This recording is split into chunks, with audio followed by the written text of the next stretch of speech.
फलस्तीन सिर्फ एक जमीन का टुकड़ा नहीं, ये तारीख की अदालत में खड़ा एक सवाल है कि क्या ताकतवर के हाथ में कलम होना ही अदल कहलाता है। अमेरिकी सदर ट्रंप ने अमन मंसूबा दिया, कहा यरूशलेम इसराइल का दारुल हुकूमत होगा। फलस्तीन में इसराइली बस्तियों को कानूनी हैसियत दे दी। फलस्तीनी मुहाजिरीन को वापसी का हक नहीं। हमास को गैर मुसल्लह करने की कड़ी शर्त। $50 अरब के मुआशी तरक्कियाती वादे। एक रियासत की खुद मुख्तारी के बदले मुआशी लालच, ये अमन है या एक रियासत के वजूद को मिटाने का मंसूबा? कैसा मंसूबा जिससे फलस्तीनियों के जख्म और गहरे हो गए? क्या ये अमन मंसूबा है या कब्जे को कानूनी जामा पहनाने की साजिश? खून से सुर्ख गज्जा की जमीन और उस पर पड़े बेगोरो कफन लाशें। दुनिया की आंखों पर मफादात की पट्टी।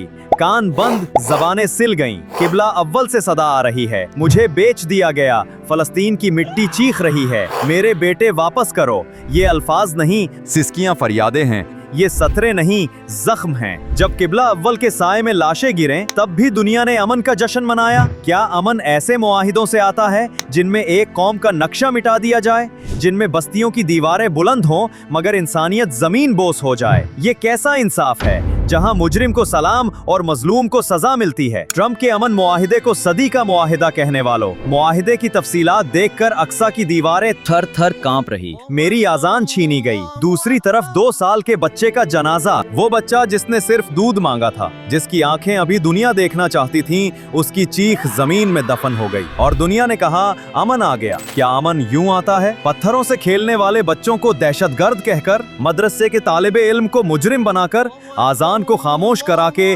मस्जिद को तन्हा छोड़कर, मुआहिदे के नाम पर मुकद्दस सरजमीन बेचकर? ट्रंप के अमन मंसूबे में फलस्तीन नहीं, सिर्फ इसराइल है, सिर्फ कब्जा है। ट्रंप ने कहा मुहाजिर वापस नहीं आएंगे। फलस्तीनियों ने कहा ये जमीन हमारी माँ है, बेटे माँ के पास ही लौटते हैं। ट्रंप ने कहा हमास हथियार डाले। फलस्तीनियों ने कहा ये हथियार नहीं, ये हमारी बका की जमानत है। कब्रें भी थरथरा उठी। ये अमन नहीं, ऐलाने जंग है। सदी का मुआहिदा नहीं, सदी का जख्म, सदी की गद्दारी। महमूद अब्बास ने कहा हम इसे नहीं मानते। हमास ने कहा हम झुकेंगे नहीं। पाकिस्तान बोला फलस्तीनियों की मर्जी के बगैर कोई हल काबिले कबूल नहीं। तुर्की चीखा यरूशलेम हमारी गैरत है। ईरान गरजा ये मंसूबा गद्दारी है, ये दफन होगा। कतर ने कहा हम अपने भाइयों के साथ हैं। मुत्तहिदा अरब अमारात, बहरैन, मराकेश, सूडान, उन्होंने हाथ बढ़ाया और फलस्तीनी कटे हाथों से अपनी आंखें ढांपते रहे कि कोई तो हो जो साथ दे, कोई तो हो जो बोले तुम हक पर हो। मगर वो बोलने वाले भी अब खामोश हो गए। फिर भी एक बच्चा पाँव में चप्पल नहीं, हाथ में पत्थर लिए खड़ा है। सामने टैंक है, पीछे दीवारें फासिल, दाएं बंदूकें, बाएं खंजर, मगर वो कहता है मैं अक्सा आजाद कराऊंगा, मैं तुम्हारे मुआहिदे जला दूंगा। ये जज्बा मुआहिदों से दबाया नहीं जा सकता। एक दिन ये खून, ये आंसू, ये चीखें एक अहद बन जाएंगी, इनकलाब लाएंगी, मस्जिद अक्सा से गूंजती अजान बन जाएंगी। फलस्तीन एक दिन जरूर आजाद होगा इंशाअल्लाह।